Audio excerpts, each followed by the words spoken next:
आषाढ़ कृष्ण पक्ष में एकादशी जो आती है उसको हम योगिनी एकादशी कहते हैं। इसके व्रत से समस्त पाप नष्ट हो जाते हैं। यह इस लोक में भोग और परलोक में मुक्ति देने वाली है। यह तीनों लोकों में प्रसिद्ध है। तो चलिए आइए सुनते हैं इस व्रत की कथा। स्वर्ग धाम की अलकापुरी नामक नगरी में कुबेर नाम का एक राजा रहता था। वह शिव भक्त था और प्रतिदिन शिव की पूजा किया करता था। हेम नाम का एक माली पूजन के लिए उसके यहाँ फूल लाया करता था। हेम की विशालाक्षी नाम की सुंदर स्त्री थी। एक दिन वह मानसरोवर से पुष्प तो ले आया, लेकिन कामासक्त होने के कारण वह अपनी स्त्री से हास्य विनोद तथा रमण करने लगा। इधर राजा उसकी दोपहर तक राह देखता रहा।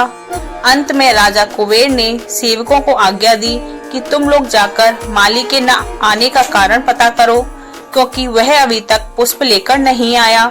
सेवकों ने कहा कि महाराज, वह पापी अतिकामी है, अपनी स्त्री के साथ हास्य विनोद और रमण कर रहा होगा। यह सुनकर कुबेर ने क्रोधित होकर उसे बुलाया। हेम माली राजा के भय से कांपता हुआ उपस्थित हुआ। राजा कुबेर ने क्रोध में आकर कहा, अरे पापी, नीच, कामी, तूने मेरे परम पूजनीय ईश्वरों के ईश्वर श्री शिवजी महाराज का अनादर किया है। इसलिए मैं तुझे श्राप देता हूँ कि तू स्त्री का वियोग सहेगा और मृत्युलोक में जाकर कोढ़ी होगा। कुबेर के शाप से हेम माली का स्वर्ग से पतन हो गया और वह उसी क्षण पृथ्वी पर गिर गया।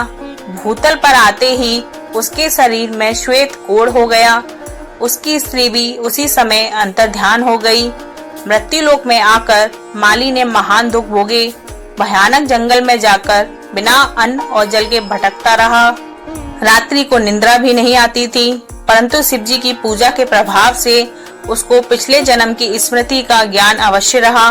घूमते घूमते एक दिन वह मार्कंडेय ऋषि के आश्रम में पहुंच गया, जो ब्रह्मा से भी अधिक वृद्ध थे और जिनका आश्रम ब्रह्मा की सभा के समान लगता था। हेम माली वहां जाकर उनके पैरों में पड़ गया। उसे देखकर मार्कंडेय ऋषि बोले, तुमने ऐसा कौन सा पाप किया है जिसके प्रभाव से यह हालत हो गई। हेम माली ने सारा वृतांत कह सुनाया। यह सुनकर ऋषि बोले, निश्चित ही तूने मेरे सम्मुख सत्य वचन कहे हैं, इसलिए तेरे उद्धार के लिए मैं एक व्रत बताता हूँ। यदि तू आषाढ़ मास के कृष्ण पक्ष की योगिनी नामक एकादशी का विधि पूर्वक व्रत करेगा तो तेरे सब पाप नष्ट हो जाएंगे। यह सुनकर हेम माली ने अत्यंत प्रसन्न होकर मुनि को साष्टांग प्रणाम किया। मुनि ने उसे स्नेह के साथ उठाया। हेम माली ने मुनि के कथा अनुसार विधि पूर्वक योगिनी एकादशी का व्रत किया। इस व्रत के प्रभाव से अपने पुराने स्वरूप में आकर वह अपनी स्त्री के साथ सुख पूर्वक रहने लगा। भगवान कृष्ण ने कहा है, हे राजन, यह योगिनी एकादशी का व्रत 88,000 ब्राह्मणों को भोजन कराने के बराबर फल देता है। इसके व्रत से समस्त पाप दूर हो जाते हैं और अंत में स्वर्ग प्राप्त होता है। बोलो विष्णु भगवान की जय। दोस्तों, कथा अच्छी लगी हो तो वीडियो को लाइक और चैनल को सब्सक्राइब जरूर कीजिएगा। धन्यवाद।